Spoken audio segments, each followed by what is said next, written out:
Olá! E aí, dando seguimento à nossa aula sobre projeto de pesquisa, eu apresento a vocês o último bloco da nossa aula, o quinto bloco da nossa aula, que vai falar justamente sobre o referencial teórico do projeto de vocês, né? Lembrando que nos blocos anteriores nós trabalhamos com o planejamento da pesquisa, nos blocos 1 e 2, nós trabalhamos ainda com a pergunta de pesquisa, né, o problema de pesquisa.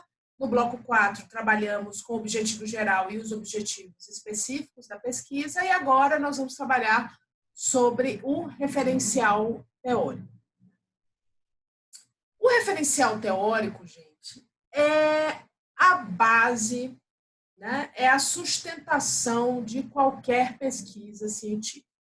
Nós conversamos sobre isso no nosso primeiro encontro, né? Só lembrando da importância daquele nosso primeiro encontro. Nós tratamos desse assunto, né? Nós refletimos e debatemos isso em sala, de que o conhecimento científico ele é sempre produzido em cima de outro conhecimento científico, né? A ciência, ela caminha, né, sob a produção da ciência, né, sobre novos problemas de pesquisa refletidos a partir de pesquisas já feitas, né? Viana coloca isso para a gente, pontuando que para proporcionar o avanço em um determinado campo de conhecimento, é preciso primeiro conhecer o que já foi realizado por outros pesquisadores, né? Por outros cientistas sociais, economistas, né? Por outros pesquisadores.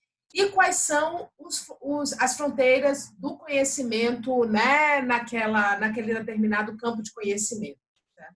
Então, antes de qualquer coisa, né, a gente precisa saber o que já foi escrito, o que já foi produzido, o que já foi refletido sobre determinado tema.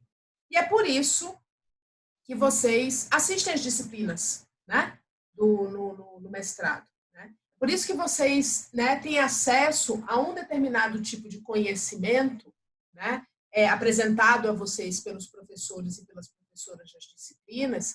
E esse conhecimento apresentado a vocês é um conhecimento produzido por outros pesquisadores. São artigos publicados em periódicos científicos, são teses, são dissertações, né? É outra produção feita com o método, né, do conhecimento científico, de produção do conhecimento científico. Né? Então, o ponto de partida, né, de qualquer projeto de pesquisa é o referencial teórico. Vocês precisam ler, a gente conversou sobre isso, vocês precisam ler aquilo que foi produzido, aquilo que já foi produzido sobre o assunto. Então, dessa forma, né, a revisão bibliográfica é absolutamente indispensável para a boa delimitação de um problema de pesquisa. E para a gente obter, né, uma ideia precisa, uma ideia bem delimitada sobre o estado atual da arte, né? Sobre como é que está o conhecimento daquela área produzido sobre determinado tema, as lacunas que existem, as ausências, a falta e de que forma o projeto de pesquisa de vocês pode contribuir com isso. O referencial teórico em nenhum momento é algo menor no trabalho de vocês. O referencial teórico é o pilar da produção científica e é o pilar das dissertações de vocês. Por isso, eu reforço que vocês assistem às disciplinas. Por isso que é indicado para vocês uma bibliografia obrigatória. A bibliografia obrigatória é aquilo que precisa ser lido para se conhecer o mínimo sobre aquele determinado tema, né, produzido no campo de conhecimento científico. Então, além de auxiliar na definição dos objetivos da pesquisa, a revisão bibliográfica, né, essa definição da revisão teórica, também contribui bastante para a construção teórica, na comparação e na validação dos resultados dos trabalhos, né, de conclusão das dissertações, né, dos mestrados, das teses de doutorado, dos doutorados e dos artigos científicos. Né? Então, não é menor, né, a importância da leitura que vocês fazem da bibliografia que vocês têm acesso nas disciplinas, certo? E aí, gente, eu queria dar algumas sugestões para vocês aproveitarem bem, né, esse momento em que vocês têm acesso a essa bibliografia e esse debate qualificado nas disciplinas, da bibliografia obrigatória que vocês têm acesso e a complementar no tema das disciplinas de vocês. Todo texto acadêmico, né, ele precisa de um fio condutor, né? Ele precisa de uma linha de raciocínio que guie a leitura do texto, né? Levando o leitor das premissas às conclusões, certo?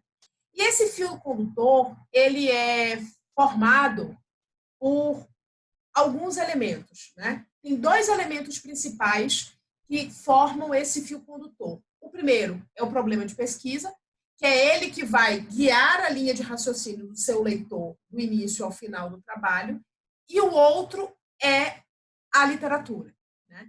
É esses textos, essa produção científica que vocês têm acesso agora que vocês estão fazendo o mestrado. Então, saber aonde vocês querem chegar, né, com essa revisão de literatura é fundamental para o sucesso, né, da dissertação de vocês. Então, comecem pelos livros clássicos sobre o tema, né, para descobrir ou para relembrar conceitos e ideias principais dentro do campo de trabalho de vocês. Os livros clássicos são aquela bibliografia obrigatória que os professores indicam para vocês nas disciplinas que vocês estão cursando, né? Elaborar um roteiro de revisão, de leitura e revisão desse marco teórico é fundamental para que você chegue bem na conclusão, né? Dos elementos que nós buscamos ver na qualificação dos projetos de vocês, pensando, né, que vocês vão passar pela etapa de qualificação, é a solidez da revisão de literatura, da revisão teórica que vocês estão fazendo sobre o tema. Porque, a depender, né, da composição da banca, né, os professores e as professoras conhecem a fundo o tema do trabalho de vocês. Conhecem bem. Por exemplo, o meu campo de pesquisa é a administração da justiça, né? A minha área de pesquisa é compreender, né, como as instituições que integram o sistema de justiça, o Poder Judiciário, o Ministério Público, a Advocacia Pública, a Defensoria Pública, se relacionam e conformam esse sistema de justiça para garantir acesso à justiça à população, né? E aí tem outras nuances desse meu objetivo geral de pesquisa, enquanto pesquisadora, que é compreender os atores, como eles se relacionam entre si, né? Como as instituições são desenhadas, né? As carreiras, como elas funcionam, o orçamento, a relação disso com a prestação jurisdicional. Então, esse é meu tema, né? E aí, se eu for convidada para participar de alguma banca de qualificação de projetos que se relacionem com esse tema, eu sei quais são os autores que precisam ser lidos, né, por vocês, né, nesse tema em particular. Eu sei quais são os, entre aspas, clássicos do campo, né? Para mim, para o meu tema de pesquisa, a Maria Teresa Sadek, né? A gente tem o Rogério Arantes, né, que estuda desde sempre o Judiciário, a Justiça e o Ministério Público. A gente tem o Werneck Viana, né, que desde sempre estuda judicialização, né? A gente tem uma série de autores, de pesquisadores de diversos campos de conhecimento que estudam há muitos anos o tema da administração da justiça. Se eu recebo um projeto de dissertação, um projeto de pesquisa, para eu participar da banca, e eu não identificar esses autores que são considerados clássicos na reflexão sobre o desenho do sistema de justiça no Brasil, né, desde antes da Constituição Federal de 88, eu vou começar a achar que aquele projeto está com algum tipo de problema, né? Por quê? Porque é uma leitura básica que precisa ser feita. É a partir da reflexão desses autores de muitos anos que vocês vão perceber a realidade do problema de pesquisa que vocês querem enfrentar, certo? Então, esse saber aonde você quer chegar, né, com esse marco teórico de vocês, esse fio condutor, é delimitar dentro do tema de pesquisa de vocês qual é essa bibliografia obrigatória, o que precisa ser lido, o que não pode faltar. E a melhor forma da gente levantar essas indicações da bibliografia obrigatória é justamente a disciplina que vocês cursam, certo? Selecione fontes de referência. Nós tratamos disso na aula anterior, mas eu acho muito importante a gente reforçar essa ideia aqui. as principais fontes a serem consultadas para a elaboração de uma boa revisão bibliográfica são artigos publicados em periódicos científicos, são os livros, as teses, as dissertações e os resumos, né, em congresso, certo? Isso é aonde vocês vão achar as melhores referências, certo? Isso, né? Sobretudo os artigos, sobretudo os periódicos, as teses e as dissertações, elas são atualizadas constantemente, né? Os periódicos eles publicam, né? Os periódicos científicos publicam artigos, né, que vocês podem ter acesso, a gente trabalhou com isso, existem revistas de referência no campo da administração pública que vocês devem acessar para ter conhecimento do que está sendo debatido nos temas de pesquisa de vocês e procurar também o banco de teses da CAPES, né, a Coordenação de Aperfeiçoamento de Pessoal de Ensino Superior. O banco de teses da CAPES também traz dissertações e teses bastante atualizadas sobre os temas de pesquisa de vocês. Não existe essa história, que a gente já conversou em aula, não existe essa história de não tem nada escrito sobre o meu tema. Isso não existe, gente, né?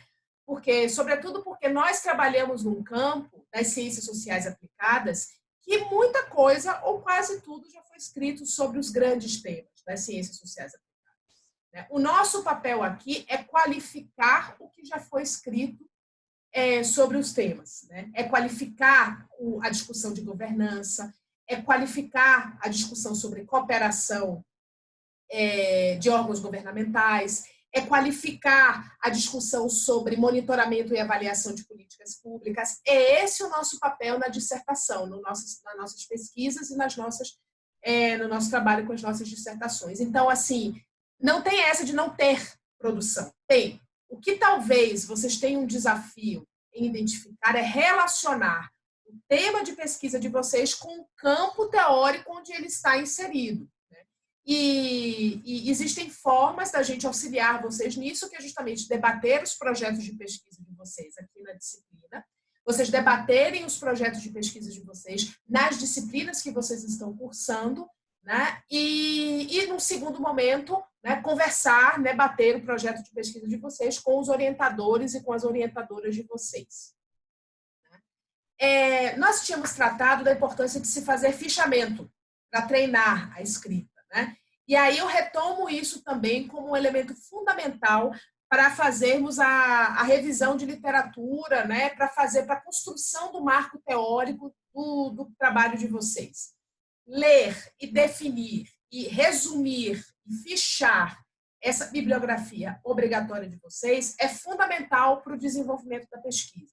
Não só pelo treino da leitura e transformar essa leitura em escrita, né? Não só por isso, mas, sobretudo, que é por meio do fichamento, né, em sentido genérico, fazer resenhas, etc., mas que é por meio do fichamento que nós temos condições de aprofundar a leitura, refletir melhor sobre a leitura e conectar aquela leitura com o meu problema de pesquisa.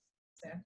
Então, isso é um exercício que nós temos condições de fazer com o desenrolar da leitura e do acesso e da construção desse marco teórico. Então, vejam, retomando aqui. A primeira coisa que vocês precisam fazer, né, para levantar esse marco teórico é saber aonde você quer chegar. É levantar esses livros clássicos, né, é levantar essa leitura obrigatória básica que vocês precisam acessar dentro do tema de vocês. Volto a dizer que esse básico, esse clássico, é dado pelos professores e pelas professoras nas disciplinas que vocês estão cursando, quando eles indicam lá literatura obrigatória. É obrigatória porque obrigatoriamente vocês têm que ler esses textos.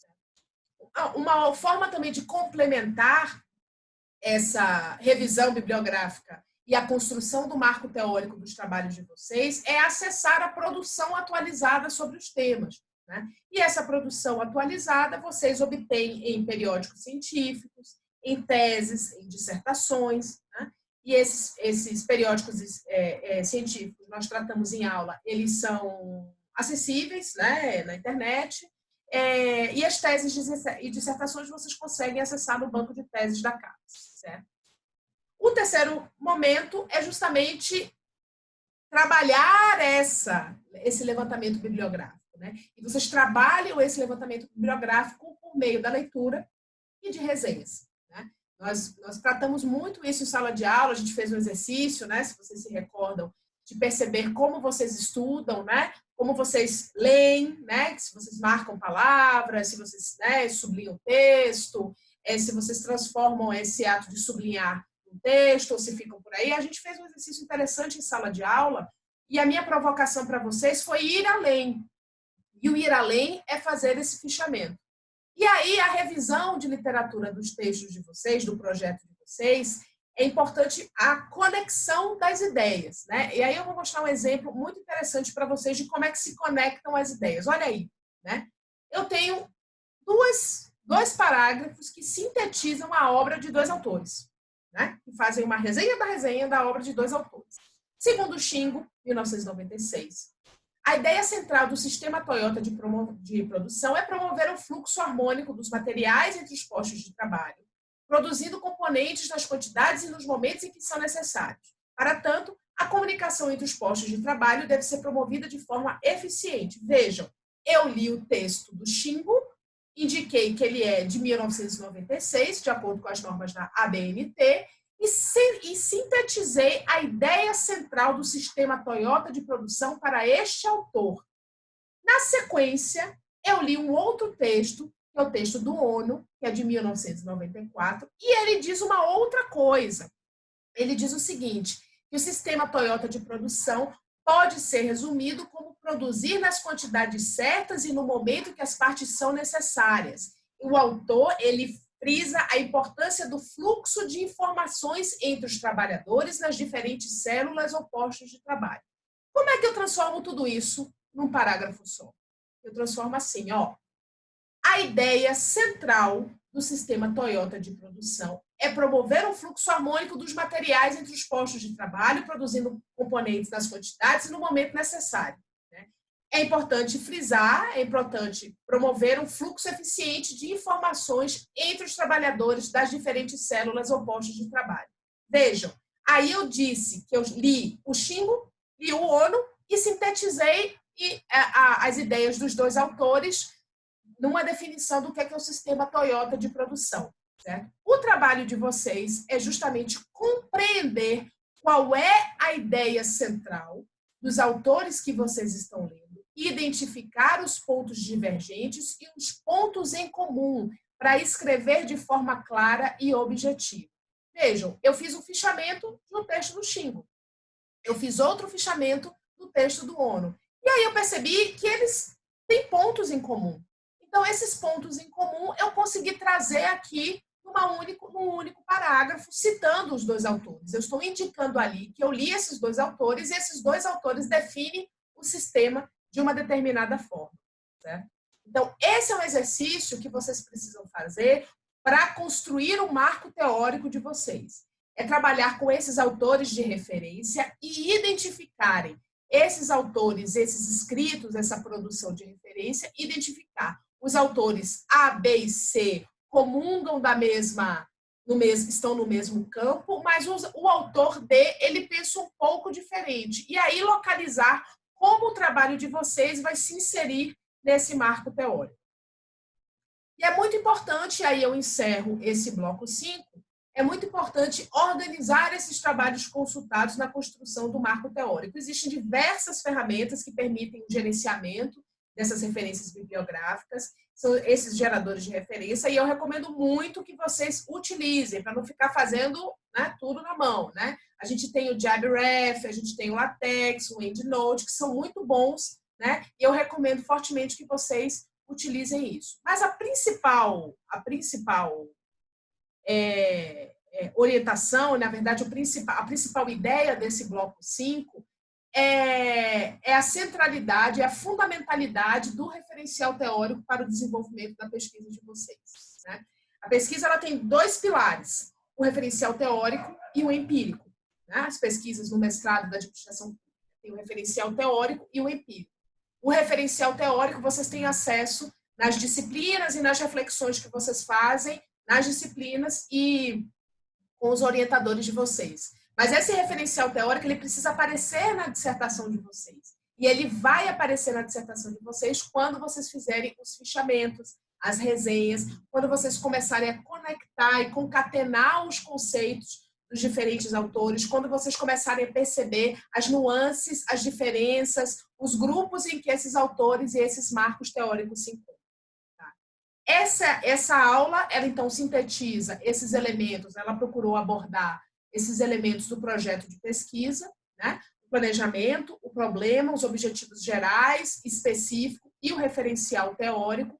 E nós nos encontramos, né, nos próximos dias para a gente poder ter a oportunidade de debater justamente esses elementos que nós estamos tratando aqui nessa aula, tá bom? Eu espero todas e todos no nosso encontro presencial virtual para que a gente possa refletir um pouco mais sobre para que a gente possa refletir um pouco mais sobre os problemas de pesquisa de vocês, tá bom? Até lá, eu espero que vocês assistam a aula, levantem as dúvidas e a gente dialogue um pouco mais presencialmente. Tá bom? Um abraço a todos e a todas.